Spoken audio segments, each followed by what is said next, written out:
happening in the world, the Russia influence, the consequences of the war, and certainly focusing on Niger and the Sahel. And for that, we have here with us the president of ECOWAS, the president of the Regional Association of African Countries, and also the foreign minister of the Bazoum government. Bazoum is still retained, is still not in prison, but retained in the presidential palace. But his foreign affairs minister escaped from Niger, went to Nigeria, and is here today together with the president of ECOWAS. So today will be a good occasion to talk about ECOWAS, to know more about their plans, to see how the African people stage react, African solutions to African problems. But it's also an occasion for us to review our African policy. And this is the menu for today. The same that yesterday, from another dimension, and with three special guests. Kuleba, the president of ECOWAS, and the Minister of Foreign Affairs of the Niger government. When I say Niger government, certainly I'm talking about the Bazoum government. You said that it's going to be more about the diplomatic questions today. Recently, Ukrainian President Zelensky spoke about Crimea in the context of negotiations. Do you have any knowledge that their stance on what could be negotiated has changed or is changing? Once again, I cannot tell you the meeting before the meeting. So you have to listen to Kuleba. The meeting in Saudi Arabia was certainly a diplomatic success because of the number of countries attending. And I think that internationally Russia is more and more isolated. And the fact that Putin didn't want to renew the plan to export grains from Ukraine has certainly weakened the position of Russia. Because people start understanding that the problems of food in the world are not created by our sanctions, but by the attitude of Russia, not letting the grain from Ukraine being exported. You said that the European Union should support ECOWAS. Did you mean only if they decide to sanction the regime, or did you also mean, for example, with military aid, if ECOWAS would decide to take military action against the regime? Well, as I said yesterday, we will consider any proposition that ECOWAS presents to us. Look, if you say African solution to African problems, if you say that you support ECOWAS, but support on what? Support on what they decide to do.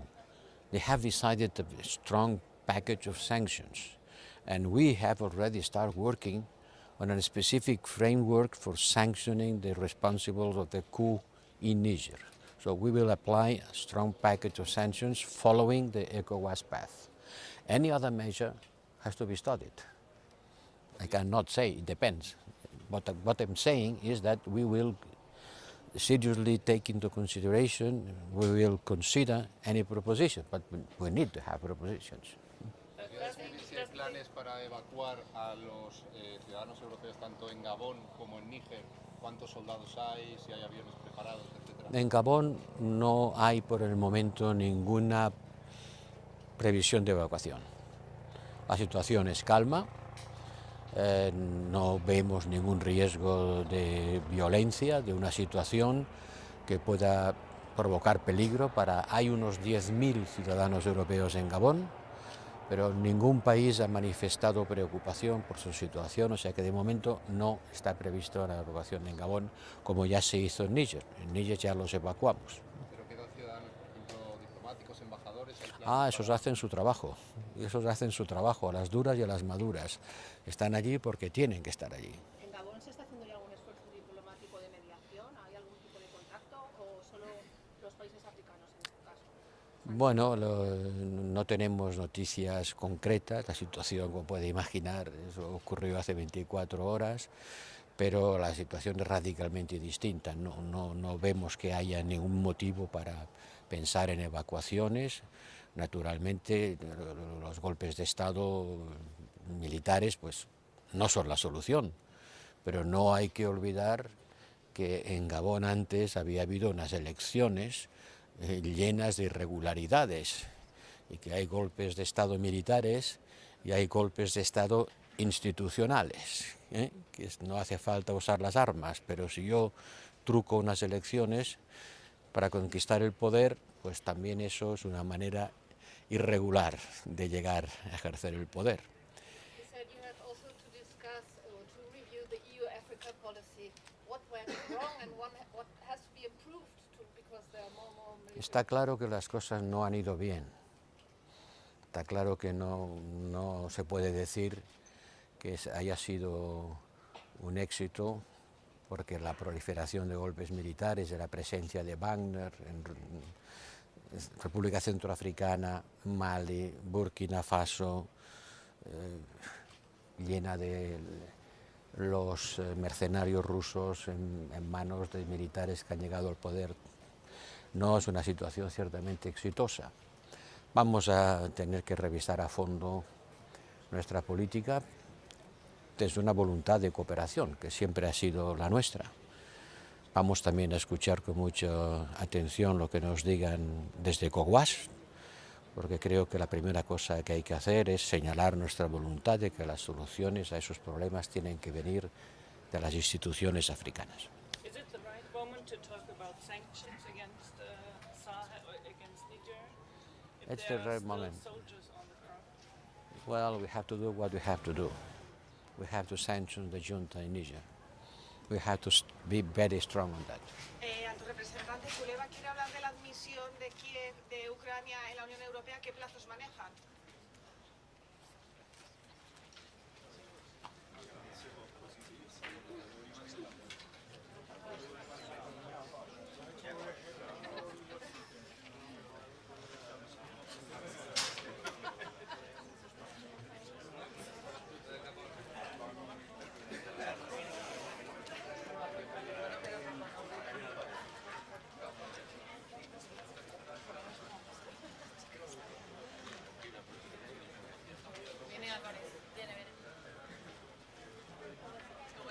¿Qué tal? Buenos días. Esta mañana es un momento importante para Toledo y para España, porque aquí se van a reunir todos los ministros de Asuntos Exteriores de la Unión Europea durante la presidencia española del Consejo. Por lo tanto, hoy Toledo y España son el centro de Europa. Dos son los temas que van a centrar nuestros debates y nuestros intercambios hoy, y son los dos temas que afectan más claramente a la seguridad, a la estabilidad, a la prosperidad, a la geopolítica de Europa. Ucrania, y tenemos como invitado a mi buen amigo y ministro de Asuntos Exteriores de Ucrania, Dimitro Kuleba. Y el otro punto será el Sahel, en el que se ha invitado a petición de España, de la misma forma que también ha sido petición de España que esté hoy aquí Dimitro Kuleba, tanto al presidente de la CEDEAO, la Organización Regional de África Occidental, que en estos momentos está en primera línea política y de toma de decisiones con respecto a la inestable situación en el Sahel y muy en concreto de Níger. Viene el presidente de la CEDEAO, con el que tuve ayer un encuentro en el que repasamos de manera detallada la situación en Níger, en el Sahel, cómo ven la situación desde la región, cuáles son los próximos pasos que piensan dar. Viene acompañado del comisario de Paz y Seguridad de esa organización regional, que es un gran socio para España a nivel de cooperación, a nivel de búsqueda de la democracia, a nivel de estabilidad de lo que son nuestros vecinos africanos, África Occidental. Y también hemos invitado al ministro de Asuntos Exteriores del gobierno legítimo de Níger, del gobierno del presidente Bazoum, como un signo fuerte de apoyo de España y de la Unión Europea a la democracia en Níger y al gobierno del presidente Bazoum. Y una vez más hago un llamamiento a la liberación inmediata del presidente Bazoum y a retomar los cauces constitucionales y democráticos.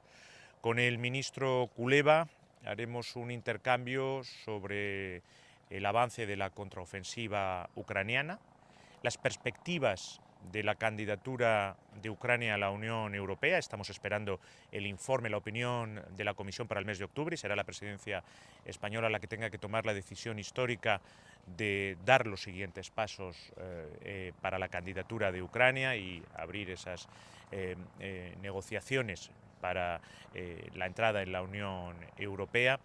y también hablaremos del plan de paz del presidente Zelensky y de todo aquello que pueda ayudar a la paz en Ucrania y a que Ucrania sea lo antes posible un Estado soberano, libre e independiente. Y en el caso del Sahel, donde nos centraremos mucho en Níger, en cómo favorecer al gobierno democráticamente elegido, trasladar el apoyo a todas las decisiones que ha tomado y pueda tomar la CEDEAO, porque no puede haber otras soluciones a lo que son los problemas de África Occidental que por los propios gobiernos y las propias instituciones de África Occidental. Asistimos también, aunque no estaba previsto en los puntos del orden del día, pero seguro que hablaremos de ello, a un nuevo golpe de Estado en Gabón. No es parte de África Occidental, pero es otro de esos sitios donde los problemas africanos necesitan soluciones africanas. Ayer la Unión Africana condenó el golpe, nosotros por supuesto apoyamos, igual que lo hacemos con la CEDEAO, apoyamos a la Unión Africana. Hago un llamamiento a todos los españoles que se encuentran en Gabón y que todavía no se han puesto en contacto con la embajada, que lo hagan. Teníamos registrados 120 españoles, hemos aumentado la cifra a 133, porque ha habido varios que no estaban registrados en el consulado, pero que han llamado, de los cuales en torno a una centena se encuentran en este momento en el país. Estamos en contacto con ellos, se encuentran bien, estamos analizando la situación, pero claramente estamos ante un golpe de Estado que está en sus primeros momentos y estamos en estos momentos hablando entre todos los colegas, recabando información a través de nuestra embajada para hacernos un planteamiento de una situación que a estas horas sí ya evidentemente se constata como un verdadero golpe de Estado. Decía el Alto Representante que no se está planteando de momento evacuar a ningún ciudadano europeo de Gabón. Entiendo que España tampoco está planteando ahora la situación. No, no nos lo planteamos, no se lo plantea en estos momentos ninguno de nuestros socios, en ninguno de los países que tienen una colonia en Gabón. Hay una situación política preocupante, por lo que supone de inestabilidad y de golpe de Estado, pero no hay ninguna situación que sea inquietante para nuestros ciudadanos. Aún así, insisto, es muy importante que si hay algún ciudadano que se encontraba por turismo, negocio, que no se había inscrito en el consulado y no lo ha hecho todavía, se ponga en contacto con el teléfono de emergencia consular de nuestra embajada y, por supuesto, aunque en estos momentos no hay ningún indicio, ni por nuestra parte, ni por ninguno de los países que tienen presencia diplomática y de sus colonias en Gabón para tener que hacer una evacuación, sí se diera el caso, pero insisto, y quiero ser muy claro en esto, no se da ningún indicio, lo haremos, lo hicimos en Afganistán, lo hicimos en Ucrania, lo hicimos en Sudán, lo hemos hecho este verano en Níger, por lo tanto España tiene la capacidad, los medios y la voluntad política para si fuera necesario, pero no lo es en estos momentos, ni hay ningún país con presencia diplomática que indique que es necesario. No hay en estos momentos un riesgo para nuestros ciudadanos, hay una inestabilidad política cierta. Ministro, ha dicho que España apoya a la CEDEAO en lo que decida, eso incluye, entiendo, una intervención militar, y cree que hace falta el apoyo de Naciones Unidas, ¿o no? No me gusta hacer política ficción. Ese escenario en estos momentos no está encima de la mesa. CEDEAO ha expresado que quiere agotar las vías diplomáticas, ha impuesto sanciones económicas que están teniendo impacto y hoy vamos a escuchar al presidente de la CEDEAO para ver exactamente cómo le podemos apoyar en esa vía.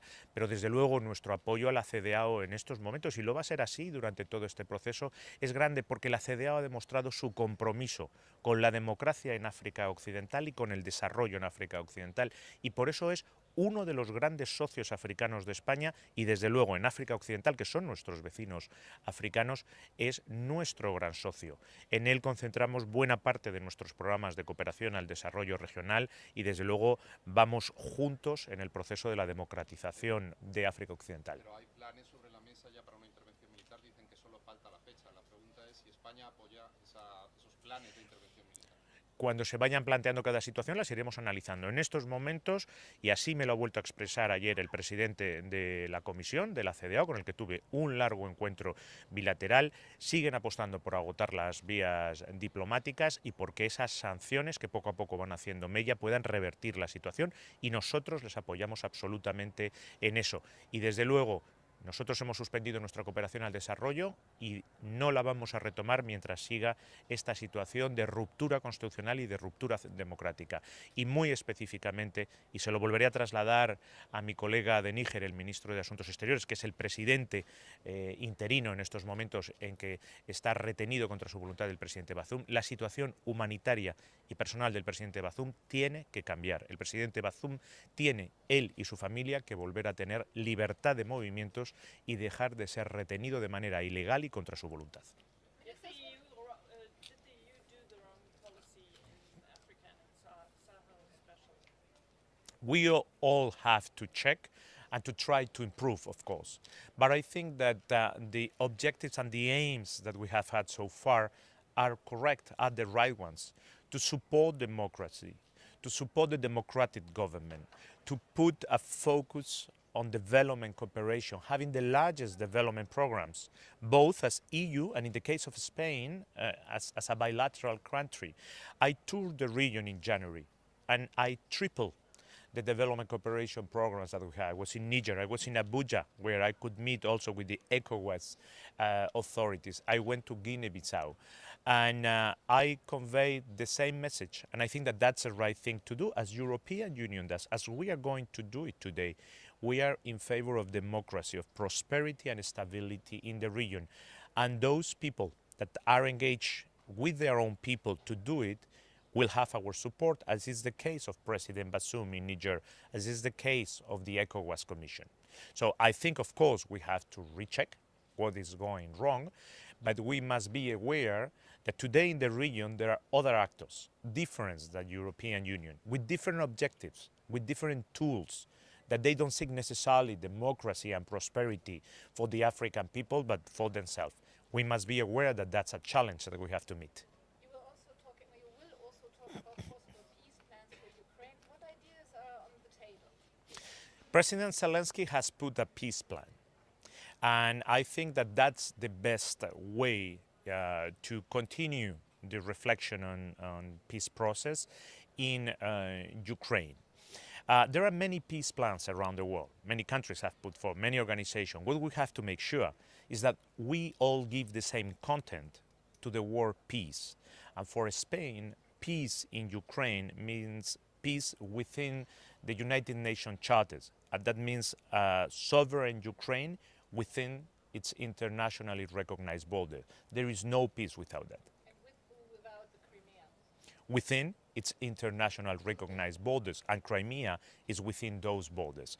A few days ago, there was a meeting of the platform of Crimea. I participated in that meeting and I made it clear. We support the internationalized recognized borders of Ukraine, including Crimea. Thank you very much. Do you see the appetite changing for Ukraine to negotiate perhaps again? Because in the very beginning there were talks, then there was many months, no talks excluded more or less. Nobody wanted to speak, there was a war. Do you see a change again? I think that the will of President Zelensky for peace has been very clear since the very beginning, and we must not forget, as the months go by, that this is the war of one single man, Vladimir Putin. If he wouldn't have the will of continuing this war would be ended today in the very same minute that we are speaking. All that is needed to bring peace back to Ukraine is that Vladimir Putin take his troops to get back to the Russian borders that they should have never abandoned. Thank you. Thank you.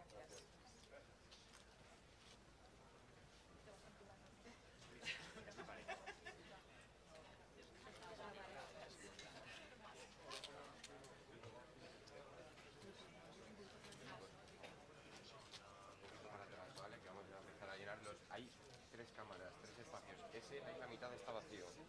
¿Vale?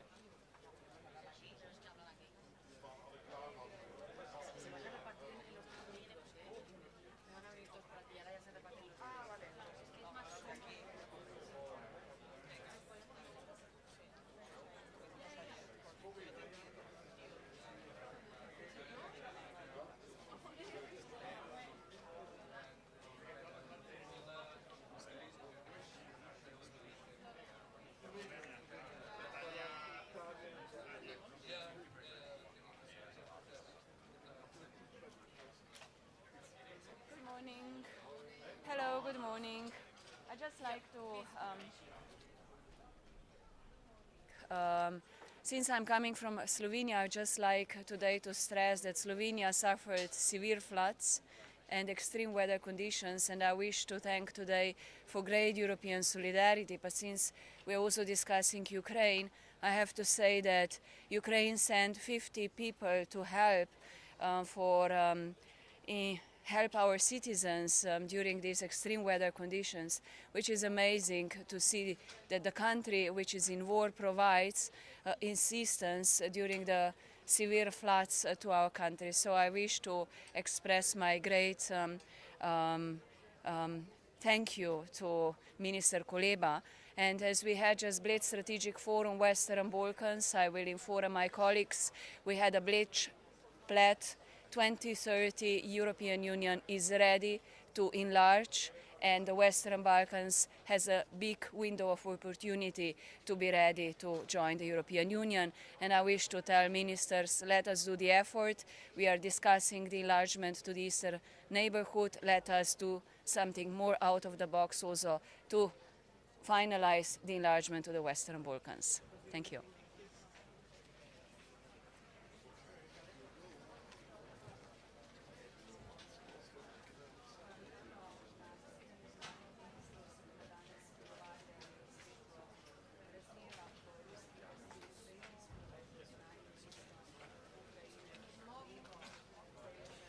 Schönen guten Morgen. Good morning. Seit mehr als 18 Monaten kämpfen die Menschen in der Ukraine für ein Leben in Freiheit, ein Leben in Frieden, in Sicherheit und ein Leben in der Europäischen Union.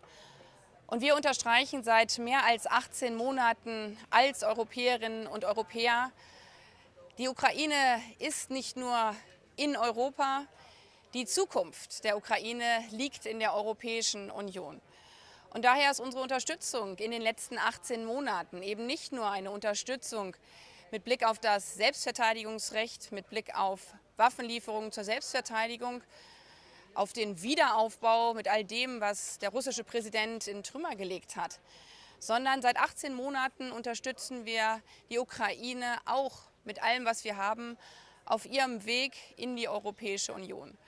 Und was während dieses brutalen Angriffskrieges von Russland auf dem Weg in die Europäische Union erreicht worden ist, ist mehr als bemerkenswert.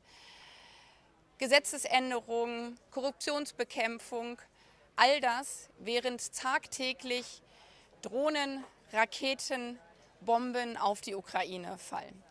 Daher ist es für uns eben keine Selbstverständlichkeit, dass erneut der ukrainische Außenminister bei diesem inoffiziellen Treffen hier in Toledo der EU-Außenministerinnen und Außenminister mit dabei ist, sondern es ist für uns wieder und erneut eine große Ehre, in solchen Zeiten eben gemeinsam die europäische Zukunft mitzugestalten.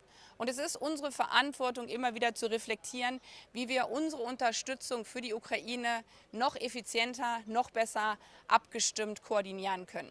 Das gilt für die militärische Unterstützung. Das haben wir ja bereits auch beim NATO-Treffen deutlich unterstrichen. Das haben wir gezeigt mit den vielen bilateralen Sicherheitszusagen.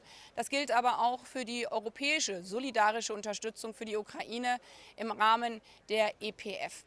Und zugleich für die Unterstützung des Wiederaufbaus. Auch das denken wir Hand in Hand zusammen. Das, was wir jeden Tag für die Menschen in der Ukraine als Unterstützung leisten, das ist auch eine Investition in unsere gemeinsame Zukunft, in den Frieden auf unserem europäischen Kontinent.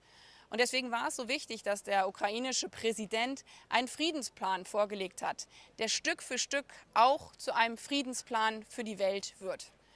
Und während dieser 18 Monate war neben der direkten Unterstützung der Ukraine deswegen unser globaler Outreach, also die Zusammenarbeit mit internationalen Partnern, so wahnsinnig wichtig, um den Friedensplan für die Ukraine als Friedensplan für die Welt gemeinsam gestalten zu können. Zugleich ist es für uns Verantwortung, dass wir in dem Moment, wo wir andere Länder auf dieser Welt um Unterstützung gebeten haben, für den Frieden in Europa, für das Eintreten für das internationale Recht, nicht wegschauen, sondern da sind, wenn sie uns brauchen. Und das ist die Situation mit Blick auf die Lage im Sahel. ECOWAS als Regionalorganisation, was ja ähnlich ist wie mit Blick auf die Europäische Union, hat uns deutlich gemacht, dass genau in diesem Moment wir hinschauen müssen, wo ein demokratisches Land, wo eine demokratische Regierung von einem Tag auf den anderen durch einen Militärputsch weggeputscht worden ist. Und so wie wir andere um Unterstützung gebeten haben und deutlich gemacht haben, dass bei einem Bruch des Völkerrechts eben das auch im Interesse von anderen ist, nicht wegzuschauen, haben uns gerade die Nachbarstaaten im Sahel, die ECOWAS-Staaten deutlich gemacht, dass jede Demokratie auf dieser Welt nicht einfach wegschauen kann, wenn eine andere Demokratie weggeputscht wird. Und daher haben wir von Tag 1 des Putsches in Niger als europäische Außenministerinnen und Außenminister, der hohe Beauftragte, im engen Kontakt mit unseren Partnern der ECOWAS gestanden, immer wieder miteinander besprochen, wie wir unterstützen können. Und deswegen haben wir auch gerade von deutscher Seite so massiv dafür geworben, dass wir schnell ein Sanktionsregime auf den Weg bringen können, was deutlich macht, dass wir als demokratische Staaten der Europäischen Union anderen Demokratien zur Seite stehen, wenn sie uns brauchen. Dass wir das jetzt auf den Weg bringen, ist deswegen ein wichtiger Tag, nicht nur für die Menschen im Sahel, die Menschen in Niger. Der nigerische Außenminister und auch der ECOWAS-Präsident sind ja hier auch mit zu Gast, sondern es ist auch ein wichtiger Tag für die Demokratien weltweit, um zu zeigen, wenn man einander braucht, dann stehen diejenigen, die an Freiheit, Rechtsstaatlichkeit und Demokratie glauben, beieinander. Nichtsdestotrotz ist die Lage alles andere als einfach. Und deswegen ist es so wichtig, dass wir gerade die Zusammenarbeit zwischen ECOWAS und der Europäischen Union über die nächsten Monate weiter stärken, weiter ausbauen, um für das internationale Recht einzustehen. Drittes Thema, was ich kurz ansprechen möchte. Meine französische Kollegin und ich haben auch die Situation in Bergkarabach hier mit auf die Tagesordnung gesetzt. Die Situation für die Menschen dort ist katastrophal. Supermärkte, in denen es keine Lebensmittel gibt, Schwangere, die auf dringend notwendige Medikamente angewiesen sind, dass sie diese nicht bekommen können. Elektrizität ist nur bruchweise zur Verfügung. Und deswegen ist unser eindringlicher Appell auch hier an Aserbaidschan und an Russland. Die Menschen in Bergkarabach müssen das, was sie zum Leben brauchen, endlich bekommen. Der Latschin-Korridor muss frei sein für humanitäre Hilfe. Und wir werden das heute hier erörtern, aber zugleich sind wir auch hier seit Tagen, insbesondere auch im Austausch mit unseren amerikanischen Freunden und Partnern, dabei, durch viele, viele Gespräche zu erreichen, dass die humanitäre Hilfe endlich zu den Menschen im Bergkarabach kommt. Dankeschön.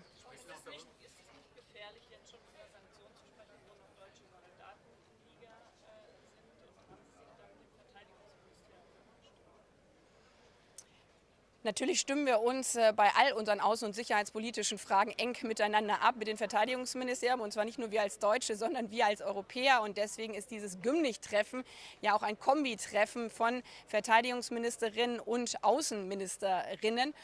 Und in diesem Geiste haben wir natürlich auch an den entsprechenden Vorbereitungen für die Sanktionen in Niger gemeinsam gearbeitet. Aber nochmal, wenn man weltweit dafür wirbt, dass andere für einen da sind, wäre es das Fatalste in der jetzigen Situation zu sagen, aber wir hören eure Sorgen und eure Ängste nicht. Und wie gesagt, Regionalorganisationen wie ECOWAS, aber auch die Europäische Union sind ein wichtiger Beitrag seit Jahrzehnten für den internationalen Frieden, für die Charta der Vereinten Nationen, wo sie auch entsprechend eine Rolle haben. Und deswegen ist eben diese Abstimmung auch mit der Regionalorganisation ECOWAS für uns Europäer so wichtig. Diese Sanktionen gehen Hand in Hand mit dem, was ECOWAS auf den Weg gebracht hat. Und das ist richtig und wichtig. Es gibt den Plan, 20 Milliarden Euro für die Ukraine für 4 Jahre vorzusehen. Auch in Deutschland wird das Geld knapper. Wie schwierig ist es, das Wir sehen, wie dieser brutale russische Angriffskrieg uns jeden Tag herausfordert. Die Menschen in der Ukraine zahlen das zum Teil mit ihrem Leben. Und natürlich sind es Anstrengungen, die wir leisten müssen, finanzieller Art, mit Blick auf die Unterstützung der Ukraine. Aber wir müssen uns jeden Tag immer wieder in Erinnerung rufen. Wir investieren hier in den Frieden Europas. Und was würde es kosten, wenn wir das heute nicht tätigen? Deswegen ist diese Unterstützung notwendig. Deswegen ist es wichtig, dass wir sie langfristig aufstellen. Dafür haben wir als Bundesrepublik Deutschland, dafür habe ich intensiv geworben, dass wir gerade mit Blick auf die von Ihnen angesprochene European Peace Facility für die Ukraine langfristiger denken, dass das, was richtig war zu Beginn, dass wir sehr schnell mobilisieren konnten, dass finanzielle Mittel für Waffenlieferungen zur Selbstverteidigung bereitgestellt werden, dass wir jetzt in eine neue Phase eintauchen und das Ganze mittelfristig anlegen, so wie das auch die bilateralen Unterstützungszusagen sind. Und die müssen jetzt Hand in Hand gehen. Und darüber sprechen wir heute, wie die bilaterale militärische Unterstützung mit der europäischen Unterstützung Hand in Hand geht. Und das Ganze noch verzahnt mit der wirtschaftlichen Unterstützung, die dann in dem Haushalt der Europäischen Union verankert ist. Also kurz gesagt, ein komplexes Unterfangen. Und gerade weil wir unterstreichen, dass wir die Ukraine jeden Tag weiter in den nächsten Jahren, solange sie uns brauchen, unterstützen, muss dieses System auch so aufgebaut werden, dass es von seinen Instrumenten und von seiner Systematik gut funktioniert. Frau Ministerin, wie sehen Sie die Entwicklung im Fall Aiwanger? Ist das ein Thema, auf das mittlerweile auch international angesprochen werden von Kollegen? Nein. Da es eine lange Schlange gibt, schönen Tag noch.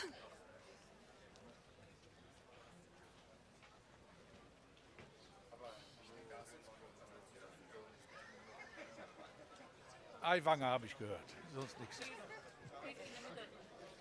In der Mitte, okay. Ich würde gerne zwei Sachen sagen. Das erste ist, wir müssen uns anstrengen, was den Krieg angeht in der Ukraine, dass wir ein internationales Gericht schaffen.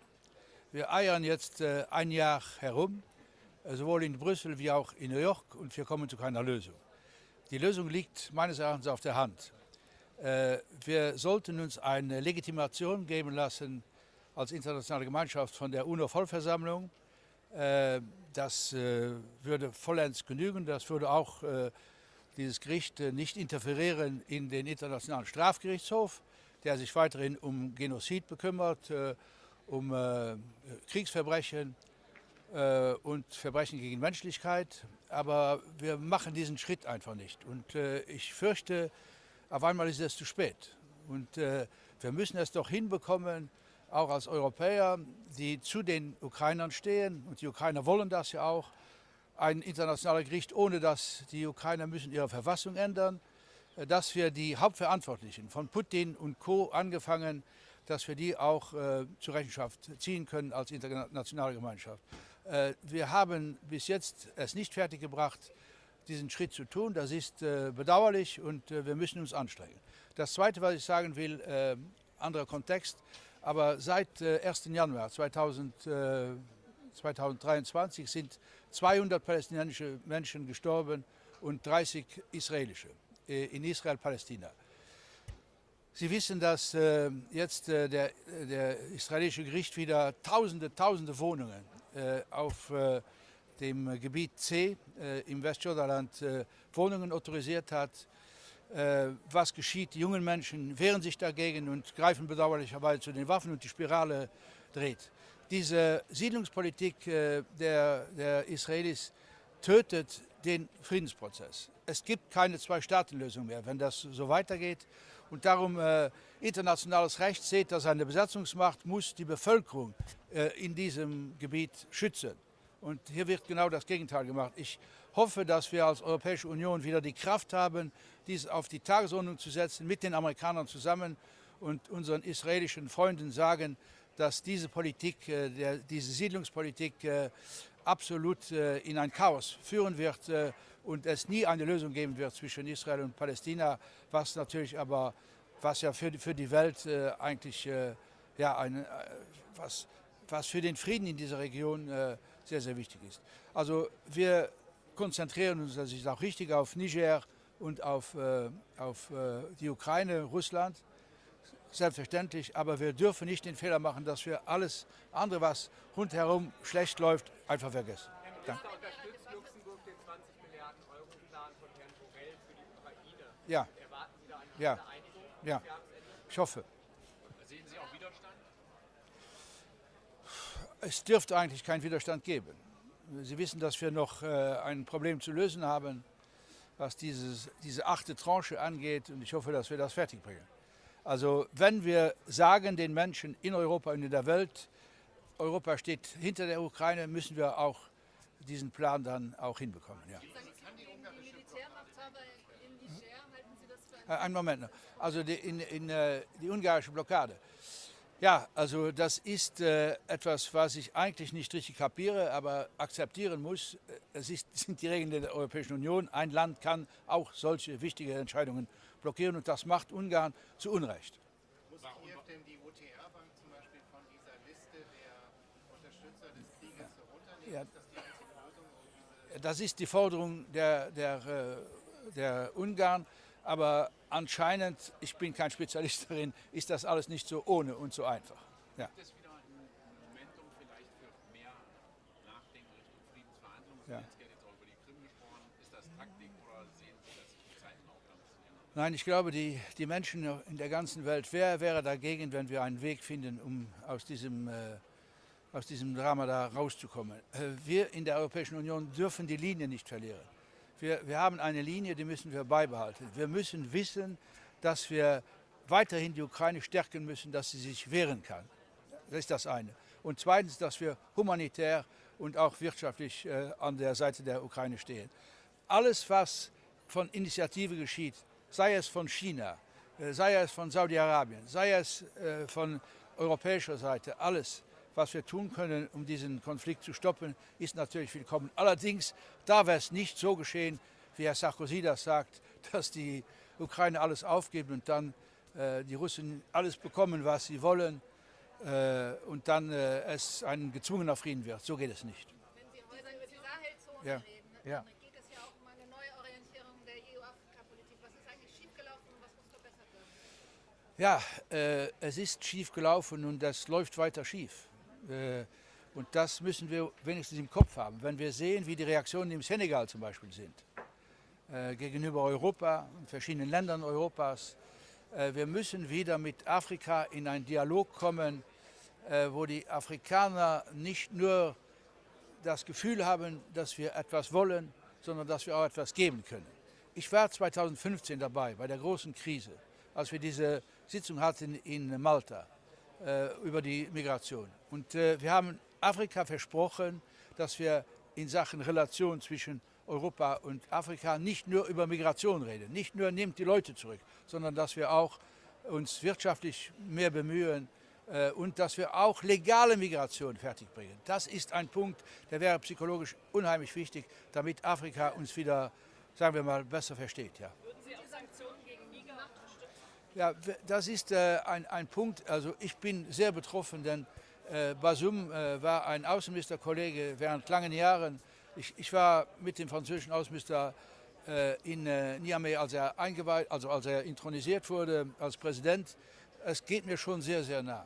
Und wir müssen darüber nachdenken, da bin ich total einverstanden, wie wir mit Sanktionen auch können Bewegung in diese Sache bringen. Ja. Aber in der militärischen Frage, also wenn die ECOWAS um Unterstützung, europäische Unterstützung für eine militärische Intervention bittet, Ja. soll Europa ja sagen? Also Europa soll die ECOWAS unterstützen. Und was die ECOWAS macht, soll Europa unterstützen. Okay? So.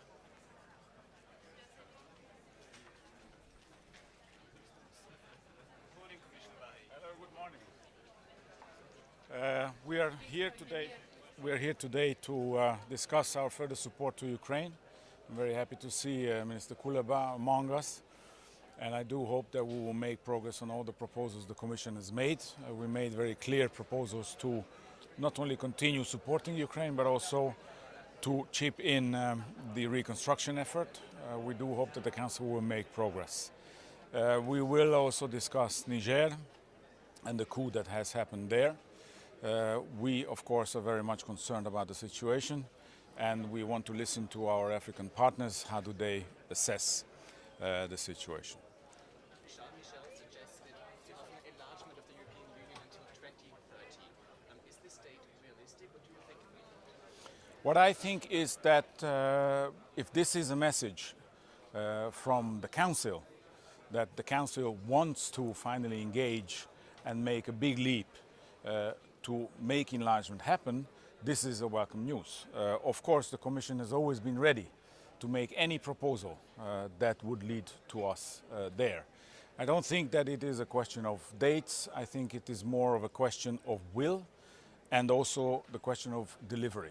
Delivery on the side of the EU, but also delivery on the side of our partner countries in the Western Balkans or the other 3 candidate countries. The Commission is ready to make any proposal to get there. And you will see this coming already in October, when we will want to put substantive proposals, including the growth plan, which our President has already explained in Bratislava, that will accelerate not only the institutional, but also the real integration of the people and the economies into the European Union.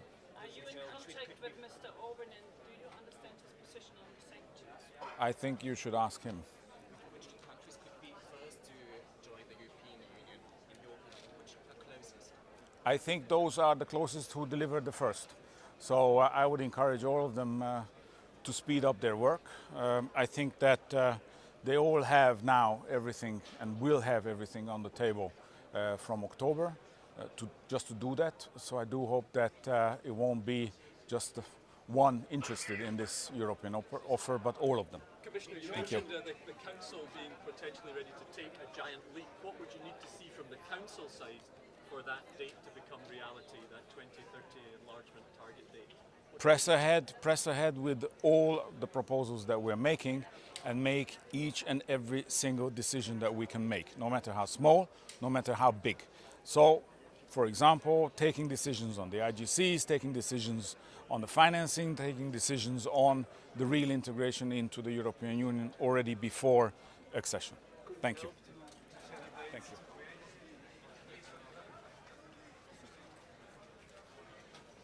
Good morning.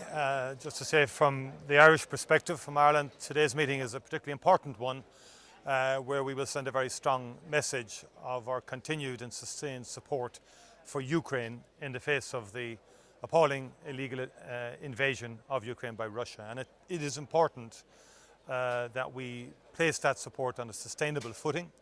And that support will be multifaceted, but particularly in terms of the financial support emanating from the European Union, and in terms of the European Peace Facility, that a very clear message is sent that this is over the long term our support for Ukraine, and that it will sustain. Obviously very important discussions today also in terms of the coup d'etat in both Niger and Gabon, and we will have the Nigerian Foreign Minister here with the President of the ECOWAS Commission. I'm looking forward to that discussion. Our priority is the restoration of the constitutional order by diplomatic means. We have to adopt a multifaceted approach to Africa in general. From the Irish perspective, we believe that there has to be continued sustained investment in people in Africa, from the humanitarian dimension, development dimension, in addition to the security dimension. It can't just be one.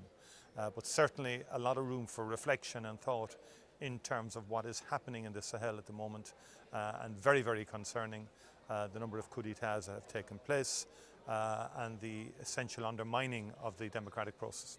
Minister, go ahead. Do you think the EU has made any mistake in Africa? Sorry? Do you think the EU has made any mistake? Well, I think I mean, I've just back from Africa. I was in Mozambique and South Africa, where we have very strong development programs, and they are working well. But I think we can learn lessons, and we do need to evaluate our approach to Africa in the light of what has transpired. But also we have to be conscious that there are malign actors in Africa also, and who seek to exploit situations, particularly resources there. I think the European Union has been very strong in terms of humanitarian development within Africa, but I think our engagement has to be one of persistence. We have to continue to invest in people, and by that I mean in terms of education, health services, and in supporting, and also in understanding tradition, culture, nuance, that we respect that. Minister, the European Union was about to give substantial amounts of military aid to military in Niger that then went ahead and staged a coup. Do you think it's time for the EU to reflect on whether it does enough due diligence when it's approving large amounts of military aid through the peace facility to militaries in Africa and elsewhere? Well, the fundamental rationale for that, of course, is to support the people in these countries against jihadists and against extreme organizations who can create enormous humanitarian difficulties subsequently. So that presents a very significant dilemma for the European Union in respect of training and supporting the armies of various African states, which in turn then can be subject to a coup d'etat and a change of regime, with the result that very often that funding isn't being allocated for the original purpose. So yes, there will be reflection on that, but it does present a very significant dilemma. Ireland is a neutral country. Is there anything in Borrell's plan to top up the EPF by 20 billion euros that is not in line with your special status? No, I mean, we are militarily neutral. We are not members of NATO, but we have facilitated and made our per capita contribution to the European Peace Facility through constructive abstention, and our funding goes towards non-lethal aspects of the overall support package that goes to Ukraine, and that has been the position from the outset of the EPF, and we have been facilitative of the EPF and have supported its overall creation. So there's nothing in the proposals that in any way undermine or in any way impinge upon Ireland's traditional policy of military neutrality. Thank you very much indeed. Thanks.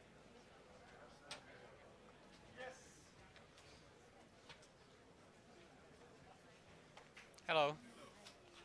So, we are meeting here, two main issues, very well known, Ukraine, and to outreach to the world. We need to be building up the narratives that the multilateral order makes sense and the war of aggression is not acceptable. And of course, Africa, it's absolutely necessary to be looking at that region, and we need to find answers. Definitely Europe is missing policy towards Africa. So, you know, we are witnessing the chain of putschs. This is it is showing that we need to be thinking about that quite a lot. Do you see any appetite for military intervention in Niger? I think it's the question who would be doing that and with which support. So this is something which definitely I think diplomatic solution should be way to go. What went wrong in the Africa policy and what has to be changed? I think we lack the understanding of the region as such, and definitely we let Russians and Wagners to operate them freely, which I see as a huge mistake for Europe. Concerning Ukraine, there are discussions about peace talks, where red lines, where the EU shouldn't cross. Territorial integrity and sovereignty of Ukraine, including Crimea. Is it getting more difficult to support the money for the support of Ukraine? I wouldn't say it's difficult. I think we have to realize that Putin wants to wage his colonialistic, imperialistic war, and if we don't want to be the new standard of the international relations, we need to counter it in a long term. So it's about realization that security needs to be provided for Ukraine and for us.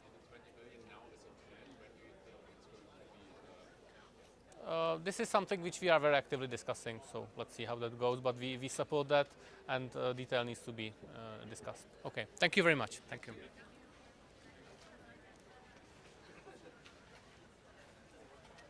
Morning. Here. So first of all, I would like to congratulate Spain for the presidency of EU and the first Gymnich meeting here. We have very important topics, as you know. First of all, of course, Ukraine. I'm very happy that Foreign Minister Kuleba is here together with us to discuss. Estonia has joined as well the G7 declaration of Ukraine a couple of weeks ago. And I'm very satisfied that we have now the frame for the long-term commitments. Is it like the military support, political support, but also the re-establishment of the Ukraine? And we especially discuss these kind of topics today here. What is important as well that we have the common understanding how we fund, where are the money to support Ukraine. And today we discuss as well this 20 billion euros of peace facility to finally hand over to Ukraine for the support. But for Estonia it's very important as well the international law. So we must find a legal way how to form the special tribunal that all the crimes of aggression of the leadership of Putin and the Troika will be put under the trial. As you know as well, we have a United Nations assemblies coming in September. So we would like to form the common understanding that no one should enjoy the immunity from the aggression crimes. And this understanding must be common for all the European Union foreign ministers and countries. And of course, the situation in Africa. Estonia has committed in Mali, we were ready to go to Niger, but now we have to find the common understanding and support. How can we find a peaceful solution in Africa? Thank you. Do you think that Ukraine should hold elections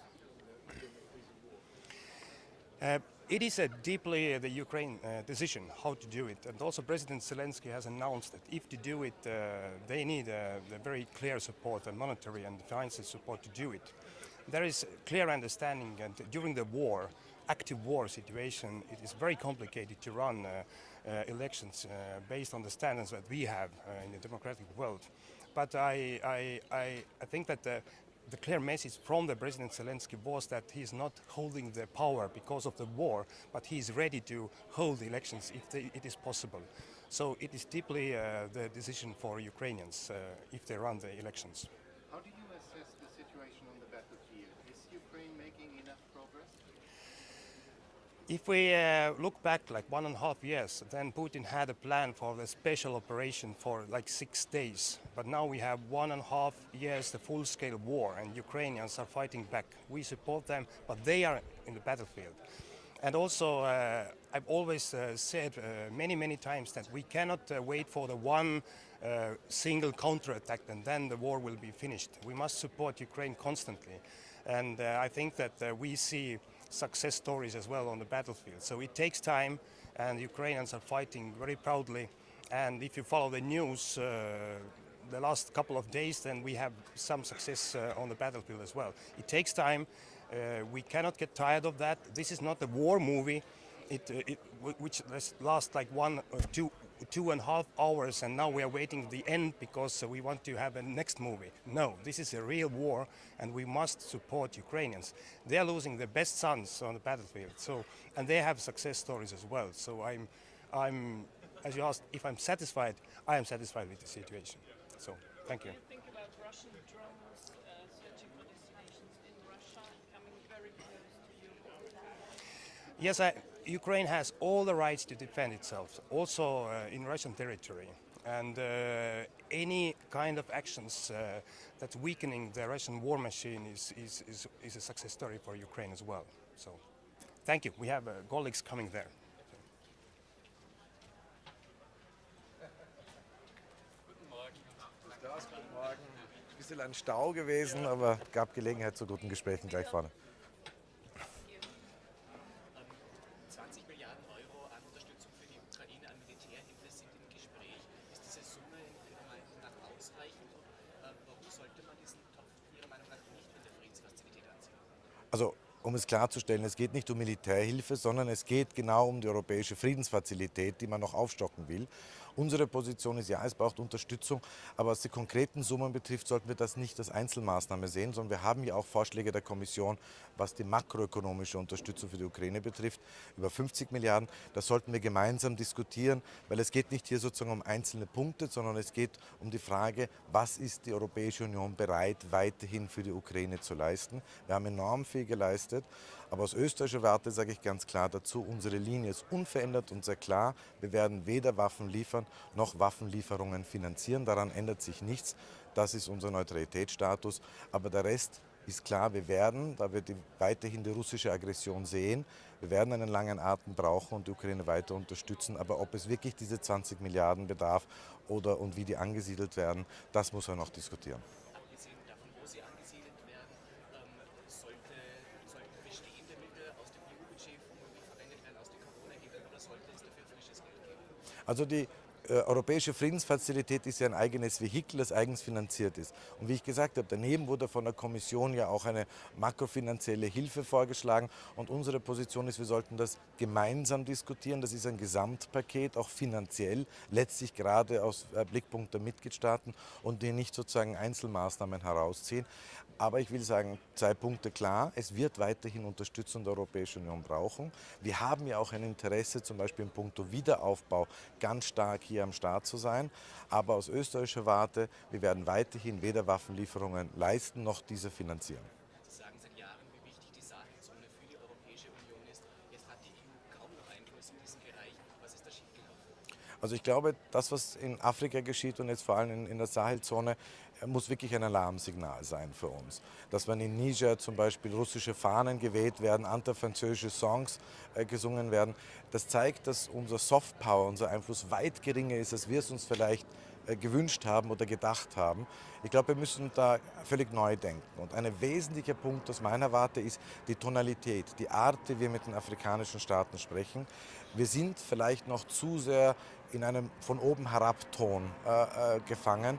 Und das merken wir auch und deshalb ist es jetzt sehr wichtig, dass wir sehr klar signalisieren, es wird nicht Europa, es wird nicht der Westen hier reinkommen und von außen Lösungen aufoktroyieren, sondern wir wollen, dass die Afrikanische Union, die afrikanischen Staaten und in diesem Fall die Westafrikanische Union, ECOWAS, von selber für ihre Region Lösungen entwickelt und wir sie dann unterstützen. Das wird genau die heutige Diskussion sein. Das heißt, afrikanische Lösungen für afrikanische Probleme und wir müssen uns sehr hüten, als europäische Staaten hier nicht wieder in einer Art neokolonialem Auftreten zu verfallen. Aber Herr Minister, wenn die ECOWAS sagt, dass die afrikanische Solution in Niger eine militärische Intervention ist, soll die Europäische Union dann bereit sein, Unterstützung zu geben? Jetzt geht es einmal darum, 2 Punkte. Das erste ist die Sanktionenfrage.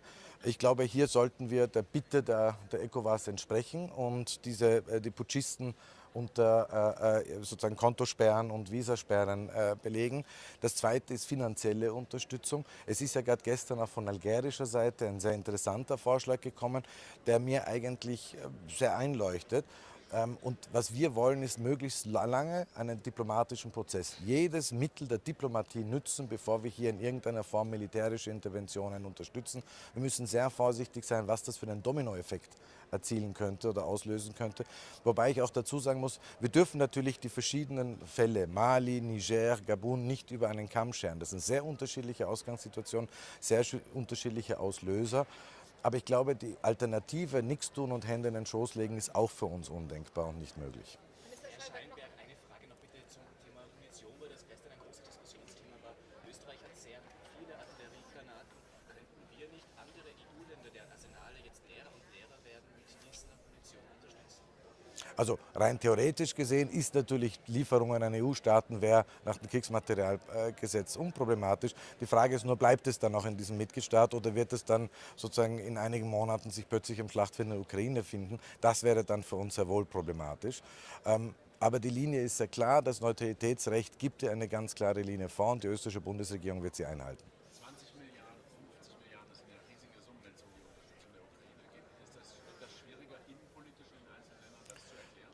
Ich glaube, wir haben eine große Aufgabe auch in der Erklärung und ich glaube, wir tun auch gut daran, immer wieder den Bevölkerungen klarzumachen in Europa, es geht hier nicht um eine Verlängerung eines Krieges. Es geht um Unterstützung der Ukraine in ihrem Kampf um ihre Freiheit, ihre territoriale Integrität. Aber letzten Endes ist unser Ziel Frieden, aber ein fairer Frieden und nicht einer von Moskau diktierter Frieden. Und ich glaube, das muss man immer wieder erklären. Das Wort Frieden, das Wort Diplomatie sollte öfter in unserem Sprachwortschatz, auch was die Ukraine betrifft, vorkommen. Danke. Wenn man jetzt mit neuem Geld gemeinsam wieder Projekte anschieben möchte, wie möchte man verhindern, dass dann einige Staaten durch Veto das dann wissen? Also wir haben ja momentan eine Situation in dieser Preisklasse. Ich habe es immer gesagt in der Vergangenheit und möchte es weiterhin so halten. Wir haben die Stärke in Europa gehabt, dass wir Sachen hinter geschlossenen Türen diskutieren und erst in der Öffentlichkeit gegangen sind, wenn wir eine Einigung haben. Das haben wir bei 11 Sanktionspaketen gemacht. Das haben wir bei jeder Tranche der europäischen Friedensfazilität bis jetzt so gehandhabt. Und ich würde das gerne weiterhin so handhaben. Danke sehr.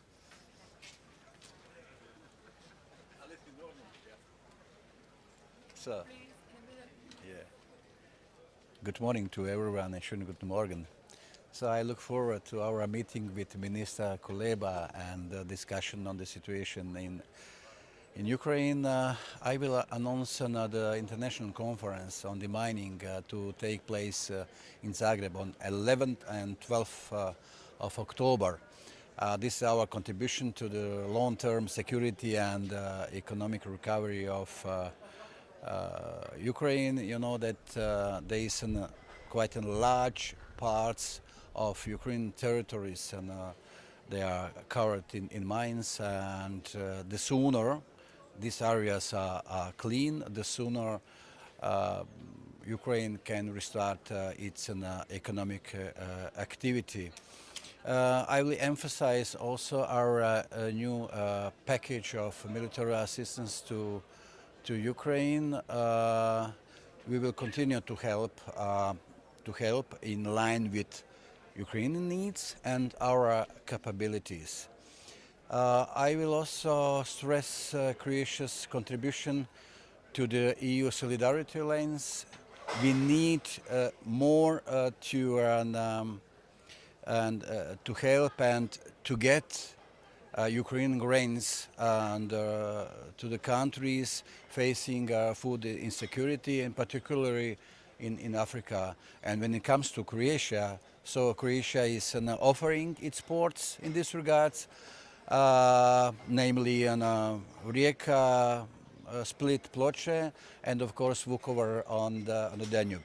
And we are currently working on expanding our capacities. So thank you so much. So the choir is quite long and we are late.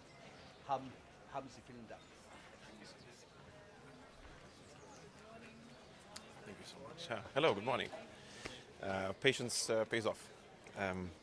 So it's good that we are having this informal meeting here in Toledo. It's a good opportunity to talk more openly and freely about the upcoming political season. And my point, probably that I will propose to the colleagues, would be about the war in Ukraine. That we should drop the phrase of supporting Ukraine for as long as it takes, because I don't think that it is sufficient anymore, and have to be open about what is our goal in Ukraine. And we have to be very specific that we have to be with Ukraine until Ukrainian victory. Because if we're unable to say this, that means that we have other options in our minds, and the only other option is Putin's victory. And I think that nobody in the room, which we're going just to be in a couple of moments, wants to see Putin winning. Because Putin's victory spells a disaster for Europe, not just for my country, but for other countries' eastern flank, for the Black Sea, which would become, in principle, a Russian-controlled sea. So if we're expecting the deals that are breaking off for grain transit to be just an effect of the war, that would be a new reality for the whole world. So we have to be specific, we have to plan for Ukrainian victory and deliver what is needed for Ukraine to achieve that victory, so that they would know that we have their back when they're fighting, they're in the front for our security and their freedom. Minister, so what would that mean in concrete terms? What is not being done at the moment that should be done if the European Union is truly committed to a Ukrainian victory? Well, first of all, stop complaining about their achievements in the battlefield and committing to what is needed. If they say that they need long-range missiles, we need to deliver long-range missiles. If they say that they need more armored vehicles, we need to deliver more armored vehicles. And we need, victory is a difficult process. It's definitely a difficult process. It's a multi-staged, multi-operational, multi-field, meaning it's air, sea, naval. Some of the things that we are able to deliver, maybe there would be some things that are not possible to deliver because of the practical issues, but still, if we're planning for the end goal, this should be the way forward. But what does victory mean in real terms? How do we A strategic. know it's achieved? I can spell out my position. I mean, that not necessarily is the universal, but there is probably the victory would be easiest defined as a strategic breakthrough for Ukraine in the battlefield. So that could be defined as in a stage of war, that could be a tactical breakthrough, but it provides a strategic aftermath afterwards. Breaking through to Azov Sea, controlling the supply routes into Ukraine. These sort of things would basically, they change the theater of the war in Ukraine. And they are within reach. And they've been within reach. Now the problem is that Russians are bunkered in. They were given ample time to dig in, build barricades. 3 defense lines are built in Ukraine. So Ukrainians are now, as we speak, they're breaking through the first one, but there's still 2 more to go. And that requires a lot of commitment from our side. And I feel that there is a wariness, there's, some countries might feel tired and exhausted because, the public is, pressing, and it's all understandable. But we have to be very clear as to what does it entail if we don't support Ukraine till victory. Then we are actually waiting for Putin. Because Putin, if the war would be frozen now, Putin still can declare victory. And we can spin it all the way we want, but he can still declare victory. Yes, not strategic, yes, he did not take Kiev, but he can still do that. Do we want to live in this reality? What it would mean for my country, what it would mean for Romania, what it would mean for others in the Black Sea region, in the Baltic region, and elsewhere. I'm very boring. Why are you not convincing? Why is it not happening? You're absolutely right. I'm not here, to suggest something groundbreaking, but to remind that the goals have not changed. Probably I was standing here, well, not here, but with you, 1.5 years ago, and I quite think I probably said similar things. We have to plan for the victory. We need to get there. But what we're feeling now, that it's a bit, calming down. That we might start thinking about this new reality that is forming. This new reality is horrible. This would be horrible. And we cannot allow this to happen.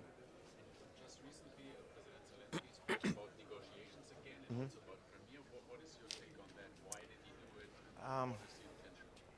I think that they probably laying out some tactical plans. We've heard that for quite a while, that, for example, it is possible to, with military means, to control the peninsula of Crimea in order to set the status for future return to Ukraine, meaning that it might be not necessarily needed to invade. If you have long-range missiles, you can control the supply routes into Crimea and basically, keep it under the Ukrainian umbrella, so to say. So maybe that is the thinking, inside thinking of people who would make decisions in Ukraine. That would be my guess. Minister, do you understand the German reluctance when it comes to the delivery of Taurus missiles to Ukraine? We've been there. We've been there. Look, what I'm trying to convince is that it is useful to in my capacity, I cannot reach German voters. They do not vote for me, but in my capacity to explain this new reality that would form. That it's not just about that we are tired. It's not about that this counteroffensive. This is not a passage in European history. This is a new chapter that is being written. This is a similar chapter that was written when the Berlin Wall fell, when we've entered a period of peace in European continent. Now we're entering a period of war. And it's very much on us as well how this chapter will end. More security and prosperity in continent or less? Earlier you said that Ukraine is making progress in the counter. Yes. Can you go a little bit more into detail? Well, probably as much as you, from most of the public sources, from Ukrainian sources, we see that there is a progress. We can measure that, and we trust that it is that is correct. And I mean, we can measure the progress that they are cutting through the very heavy defenses of Russian defenses. Gives us hope that they can be successful, but imagine that it costs lives, it costs equipment, and there is no other way around it.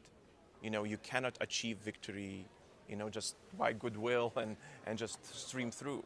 It does not happen. It's a very difficult war, and when we're saying that it's a war like that, it has not been seen, since the Second World War.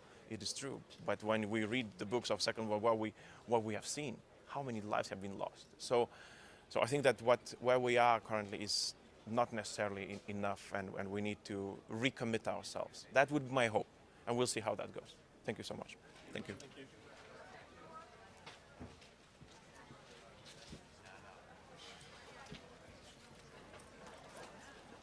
It's better the third micro. Yeah, but it's nice if you stay with us here and tell us. Yes, I know, but I think it's better to stay here. Why? For the image, it's better to stay. Meglio stare lì. Ah, okay. Thank you. It's better for you, for me. There is a problem with the microphone here. I don't know which one. I think. It's better for you, it's not for me. For me it's the same to stay here on the other micro. Come va? Tutto bene? Lei? Bene, bene, grazie.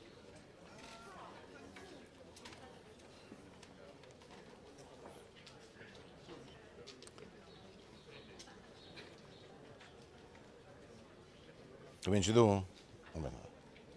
Facciamo noi? Sì, cominciate voi. Sì. Minister Landsbergis, the Lithuanian minister, just spoke about some signs of war fatigue, and actually that the goal should be a victory in Ukraine over Russia. Do you agree that this should be the goal? Do you see signs of war fatigue? Of course, we need to work all together. First of all, it's important the unity of the European Union, also with NATO. Our goal is the peace with justice. Justice, the freedom of Ukraine. The Russian army out of Ukraine is not easy. For Italy, it's important also to strengthen the Turkish action in favor of an agreement on grain, because the Black Sea agreement is very, very important also for the stability of Africa. We need to work for peace. Also the nuclear center of Zaporizhzhia is very important to protect this zone, to have a free zone around Zaporizhzhia. These are the two most important points for Italy. In the same time, we want to strengthen Ukraine. I have spoken with the Minister Kuleba. We are ready for doing more. For also the Italians will be in Odessa for the reconstruction of the cathedral. There is an Italian delegation in the next days for starting with the reconstruction of Odessa Cathedral. This is very, very important for us. It's a clear message to the Ukrainians. Uno dei temi al centro dell'incontro sarà ovviamente il Niger, la situazione nel Sahel, il nuovo colpo di Stato in Gabon. Volevo chiederle se le preoccupa l'instabilità della regione, se è preoccupato che abbia una conseguenza sui flussi migratori, sulla pressione migratoria, e se esporrà queste preoccupazioni anche agli europei. Posso rispondere in inglese perché sennò gli altri l'italiano capiscono in pochi. Of course, the situation in Africa is one of the most important points for us for this today meeting. The stability of Africa is crucial. We are working for a diplomatic situation in Niger and in Gabon. We are following the situation day by day. There is a good proposal by Algeria for a diplomatic solution. Of course, military solution should be a disaster. For this we need to work day by day for a diplomatic solution, with supporting the democracy, of course. For this, the first point of the Algerian proposal, 6 months and then the elections, and should be a good idea, but we need to decide all together. We are supporting, of course, the West African organization, but our position is diplomatic solution, not a military action against Niger. In Gabon, there is more or less the same problem, but in the sub-Saharan Africa, there is a very difficult moment. Our approach is an approach against a new colonization. We need to talk with the Africans as friends, not with European glasses, but with African glasses. This is important for us. I worked hard when I was commissioner, when I was president of the European Parliament. I'm doing the same for a good link as friends between Italy, Europe and Africa. For this we need to invest more in Africa, on education, on growth, on industry. We need to have more cooperation between universities. For this is important to explain to the Africans our position is a position for a friendship, win-win agreements also on raw materials, for example. We need to work with joint ventures and for the transformation in Africa with African workers. This is our position. We need a Marshall Plan for Africa. The part of Italian Marshall Plan is Mattei Piano, Piano Mattei, for growth, for better cooperation in many sectors, also energy, industry, agriculture. We are ready for a business meeting in Africa. Of course, instability of Africa is a danger for illegal immigration. As you know, the Agadez Road is the road for the human traffickers, for drug traffickers and weapon traffickers. This we need to look at Agadez region for the stability of the Niger, also against human traffickers, for stopping illegal immigration. For this we will push also together for a diplomatic solution for the stability of the region, because the danger is the Russians. The Russians are not behind the putsch in Niger, but they will use the situation, the instability, for a new colonization. China will do the same, but the Russians in this moment, they're very dangerous, also through Wagner, because Wagner is present in many African countries. This organization is very dangerous, the criminal organization, of course. Could Rome recognize the new Niger government? No, we need to work all together, but we need to talk. We will have in Niger a new chargé d'affaires, because our ambassador is leaving, going to South Korea, but we will have a new chargé d'affaires, a new diplomat in Niger, because we need to talk for achieving good solution. Of course, we are in favor, we defend democracy in Niger, but we need to defend democracy through diplomacy, not through weapons. Can I ask you one question on Tunisia, please? Is Tunisia delivering on the commitments it made to the European Union when it comes to stopping illegal migration? I think it's important to work with Tunisia. Of course, for Italy, the memorandum is a good choice by the European Union. The meeting between President Sayed and President von der Leyen and Prime Minister Rutte, Prime Minister Meroni has been very positive. We need to work for the stability of Tunisia.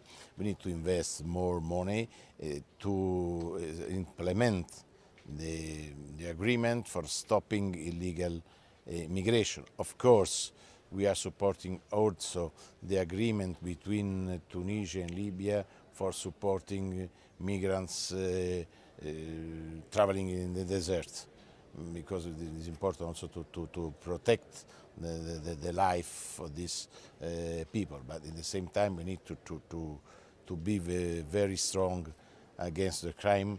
When the Tunisian police is working well in this moment, but we are ready also for doing more with the Tunisians. We proposed also a new boat, Italian boat for the Tunisian police for stopping the crime, because the problem is the organization. The organization of human traffickers are the same of drug and weapons.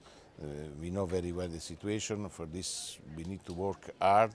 As I said, it's important the implementation of the agreement between European Union and Tunisia. Also, I think it's important to have more flexibility by the monetary fund for helping this country, the stability of this country. Also, but of course, we are pushing for the reforms, but it's important the stability, because there are a lot of people coming from Algeria, from Libya, going through.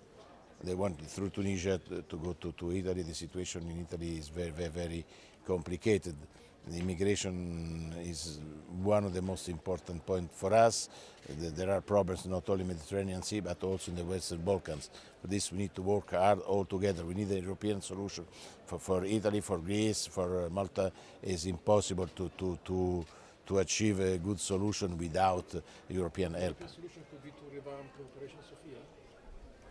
No, Sophia is the past, but we need to study good solutions also for more investment. The problem is to have a strategy short-term, but also a long-term strategy. The right to stay in Africa, as Pope Benedict said, is important. The right, not in the immigration. For this is crucial to push in this direction, to invest more and to do more in Africa. For this is important, the stability of the sub-Saharan region. Mr. Minister, briefly, when you say that a military solution in Niger would be a disaster, are you also thinking that that would have repercussions on migration, that you fear that could trigger a new migration? Yes, of course. Of course, to have a war in Niger is more people leaving this country, as in Sudan.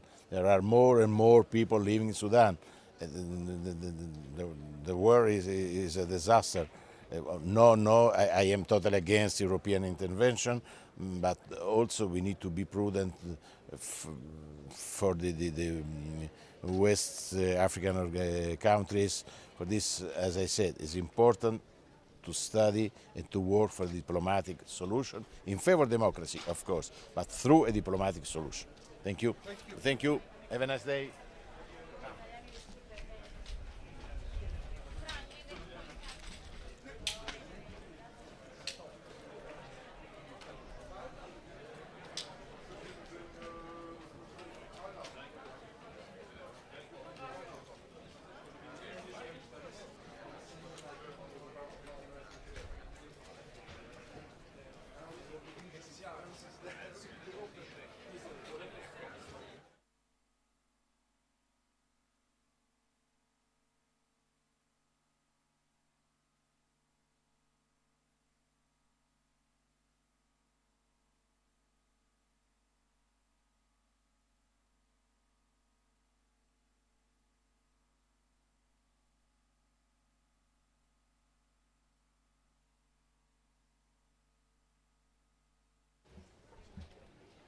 Goedemorgen, we zijn vandaag in Spanje, in de prachtige stad Toledo voor een informele raad buitenlandse zaken.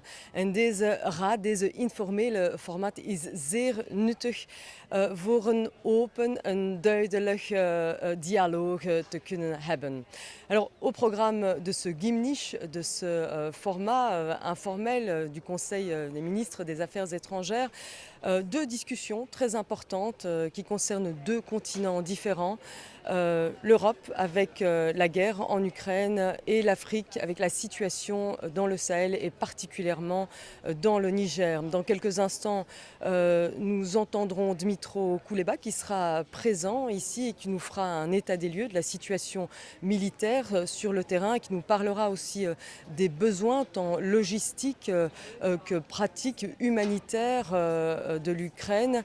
Nous ferons le point aussi sur la lutte contre l'impunité et des récents développement quant au soutien de la communauté internationale. Et puis nous entendrons aussi le ministre des Affaires étrangères nigérien, Assoumi Massaoudou, qui viendra nous parler de la situation au Niger suite au coup d'État militaire du 26 juillet dernier. La position de la Belgique est très claire en la matière. Nous appelons à un retour à l'ordre constitutionnel, à la libération du président Bazoum. Nous ferons aussi le point avec les pays représentants de la CEDEAO, la communauté économique des États d'Afrique de l'Ouest. Nous verrons comment l'Union européenne peut soutenir la stabilité dans la région. La Belgique et l'Union européenne ont beaucoup investi dans la lutte contre le terrorisme. Il est important de préserver ces acquis et d'éviter les effets dominos, les effets de contamination comme on le voit à l'heure actuelle au Gabon. Donc des points importants pour ce Gimnich. Je vous remercie. Bonne journée. Προσερχόμαστε σήμερα προσκεκλημένοι της Ισπανικής Προεδρίας στο άτυπο Συμβούλιο Υπουργών Εξωτερικών Γκίμνιχ για να συζητήσουμε δύο εξαιρετικά σοβαρά θέματα για την ευρωπαϊκή και την παγκόσμια σταθερότητα. Το ζήτημα της Ουκρανίας, το οποίο επιμένει μετά την επιθετική πολιτική της Ρωσίας. Θα έχω την ευκαιρία να ενημερώσω τους ομολόγους μου σχετικά με την πρωτοβουλία που ανέλαβε η ελληνική κυβέρνηση και ο Πρωθυπουργός να προσκαλέσει τη διάσκεψη των Αθηνών 20 χρόνια μετά από την κοινή δήλωση για τη διεύρυνση των Δυτικών Βαλκανίων, όπου προσκλήθηκε και ο πρόεδρος Ζελένσκι για να εκφράσουμε ακριβώς την αλληλεγγύη μας στην Ουκρανία. Το δεύτερο ζήτημα έχει να κάνει με το πραξικόπημα το οποίο έχει συντελεστεί στον Νίγηρα. Δυστυχώς η ευρύτερη περιοχή του Σαχέλ υποφέρει και δεν είναι καθόλου μακριά μας και δεν είναι καθόλου ασήμαντη. Τα γεγονότα στην Gabón το επιβεβαίωσαν πριν από λίγες ημέρες. Το 8ο πραξικόπημα τα τελευταία 2 χρόνια είναι πολύ σημαντικό για την Ευρωπαϊκή Ένωση να μπορέσει να διαγνώσει τα αίτια που οδηγούν αυτές τις χώρες της Αφρικής στο να οθούνται σε πραξικοπήματα και βεβαίως να προλαμβάνονται οι σημαντικές διαχειτικές συνέπειες που μπορούν να υπάρξουν από μια σειρά τέτοιων πραξικοπημάτων. Ευχαριστώ. I would like to thank our Spanish host for their hospitality and for all their preparatory work leading to today's meeting. There is a number of important issues on the agenda. I will make reference quickly to 3 of those. Firstly, Ukraine. We'll reassess the Union's comprehensive approach with the objective to maximize the supportive effect for Ukraine. Secondly, the Sahel region.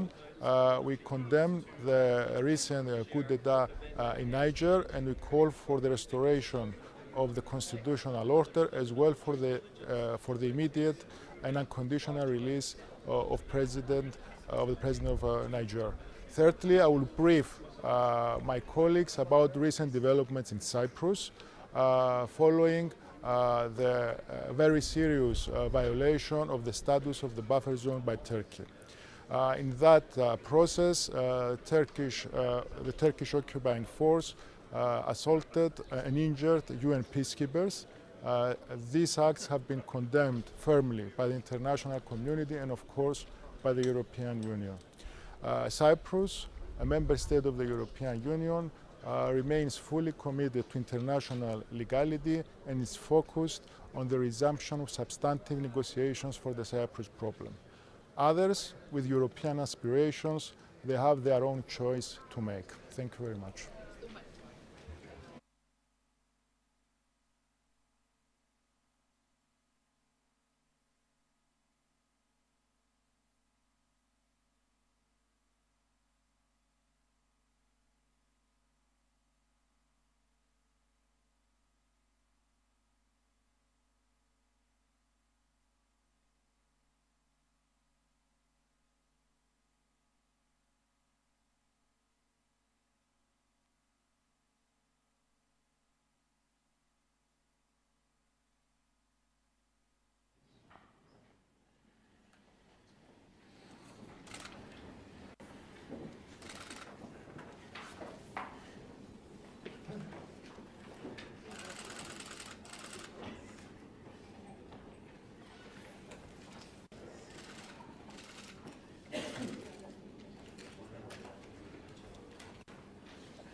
Tenemos hoy dos discusiones importantes. Primero tendremos nuestro encuentro con Dimitro, a quien pido disculpas por haberle hecho esperar, para continuar nuestra discusión sobre la agresión de su país, que su país sufre por parte de Rusia. Y vamos a hablar en particular de los long-term security commitments and the global outreach ahead of the UNGA High-Level Week.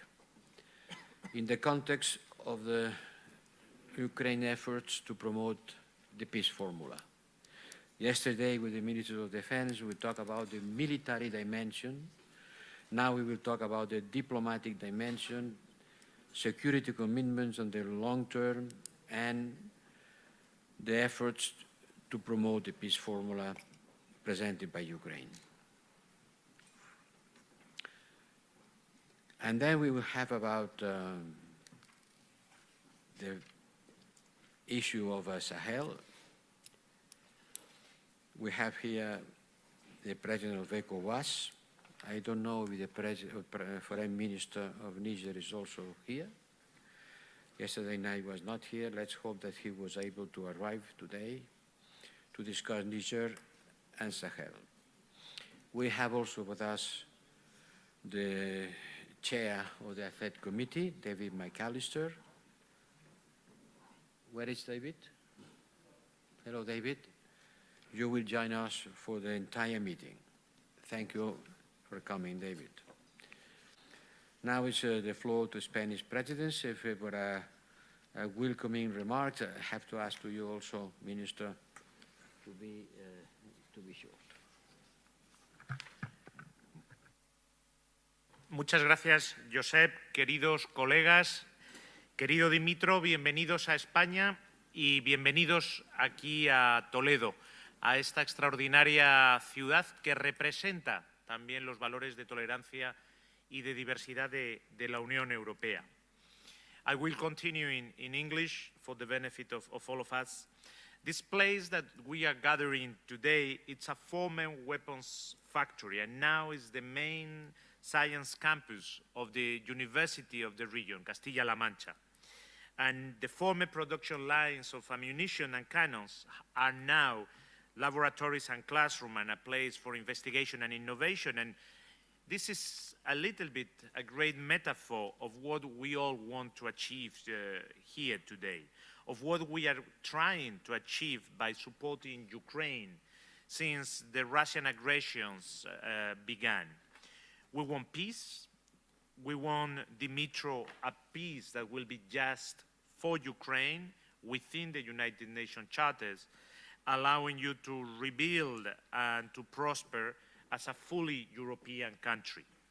And this venue is also a great symbol of what the European Union is about, a force for peace and prosperity, an example of how we can become better and leave a dark and violent past behind. But we cannot be fooled about it. We are surrounded in our immediate neighbor by instability and insecurity, by forces that work against everything the European Union stands for. And this is why, after debating with Dimitro and exchanging views on the Russian aggression, we are going to have the opportunity to discuss over lunch the current situation of another neighborhood that is absolutely key for European Union, the Sahel, with some very important regional players, ECOWAS and our colleague from Níger. And we will continue with an internal discussion on how we should approach the region. So I hope the outcome of this Toledo meetings will help us keeping up our European Union and our unity in the face of the numerous challenges that we have. And I want to reiterate, on behalf of all of us, I'm sure, our commitment to Ukraine's victory over its aggressor. Thank you, Dimitro, for being here today with us.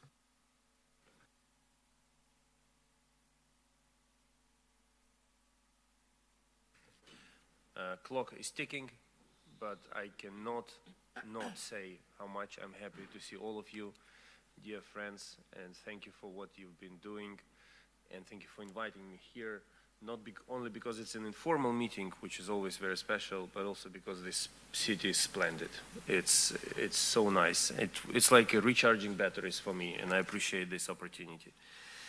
I liked your metaphor, José Manuel, about weapons factory turning into the research facility, but I have a different metaphor, which is where else could I ask for more weapons than at the weapons factory. So our requests remain the same. You all know them. The war is raging. Artillery ammunition, we hope that things will begin to work smoothly with the initiative that you adopted. Armored vehicles, tanks, and for those who cannot provide military, lethal equipment, please consider medevacs, which are not fortified, but armored ambulances to evacuate wounded soldiers from the battlefield. This is very high demand.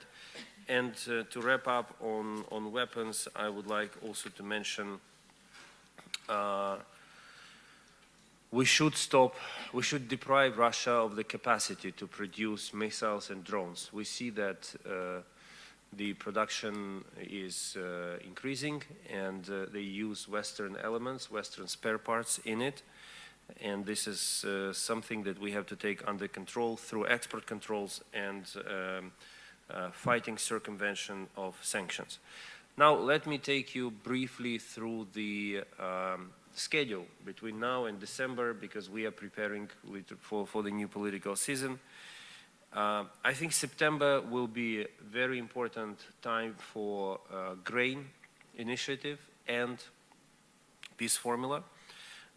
We know that there will be a meeting between President Erdogan and President Putin, and that is basically almost the last chance to see the Black Sea, to see Russia return to the Black Sea grain initiative. But on a parallel track, we developed our alternative sea route, where ships leave Ukrainian ports and almost immediately enter Romanian territorial waters. This will allow us to export, and 2 ships already passed through that corridor. So please consider how you can help secure this grain corridor while ships are still in the territorial waters of Ukraine. And by saying help, I mean air defense systems which could provide